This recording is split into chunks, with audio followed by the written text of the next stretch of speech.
પ્રિય દર્શકો, શું તમારી મહેનતનું ફળ કોઈ બીજું લઈ જાય છે? શું તમે રસ્તા પર જ્યાં સ્પીડ પકડવાની કોશિશ કરો છો ત્યાં અચાનક જ નસીબનું બ્રેકર આવી જાય છે?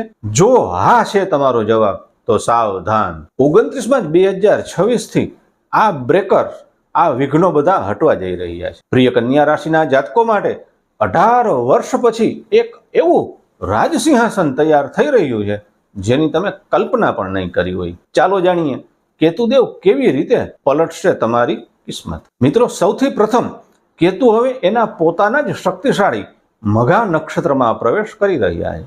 તમારી રાશિ માટે કેતુ 12મા ભાવમાં છે અને જ્યોતિષમાં 12મો ભાવ એટલે મોક્ષ અને મુક્તિ. અત્યાર સુધી જે અદ્રશ્ય સાંકળોએ તમને જકડી રાખ્યા હતા અને પછી તે માનસિક તણાવ હોય કે દેવો હોય, એમાંથી હવે છૂટવાનો સમય પાકી ગયો છે. બીજું, જો અત્યાર સુધી તમારા પૈસા હોસ્પિટલ કે નકામા કામોમાં વેડફાતા હતા તો હવે તે અટકશે. હવે તમારું ધન ધર્મ અને પરિવારના મંગળ કાર્યો અને લાંબા ગાળાના રોકાણમાં વપરાશે. વિદેશ જવા ઈચ્છતા લોકો માટે તો જાણે કેતુએ ગ્રીન સિગ્નલ આપી દીધું છે. અને ત્રીજું, કેતુની દ્રષ્ટિ તમારા સુખસ્થાન પર છે, એટલે કે ચોથા ભાવ પર છે, જેથી જૂના જમીન મકાનના વિવાદો ઉકેલાશે. ઘરમાં જે અશાંતિ હતી ત્યાં હવે શાંતિનો વાસ થશે. કેતુ જ્યારે જડને મજબૂત કરે છે ત્યારે જીવનનું વૃક્ષ ફળ આપવા માટે તૈયાર થઈ જાય છે. મિત્રો, કેતુ એટલે શ્રદ્ધા. યાદ કરો બાળક ધ્રુવને.